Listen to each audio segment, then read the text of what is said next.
Pasukan Rusia melancarkan serangan presisi tinggi terhadap fasilitas militer Ukraina di wilayah Chernihiv yang menghasilkan kehancuran total terhadap pos komando, pengintaian elektronik, dan pusat kendali drone milik Angkatan Bersenjata Ukraina.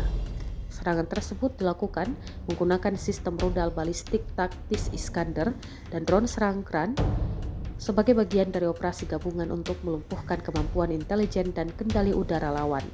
Rekaman momen serangannya diunggah di Telegram Kamis 12 Juni 2025. Menurut laporan dari Kementerian Pertahanan Rusia, sasaran dihantam secara langsung dan seluruh infrastruktur vital militer di lokasi tersebut berhasil dihancurkan. Hingga saat ini, belum ada konfirmasi resmi dari pihak Ukraina terkait dampak dari serangan tersebut.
Download Tribun X sekarang, menghadirkan lokal menjadi Indonesia.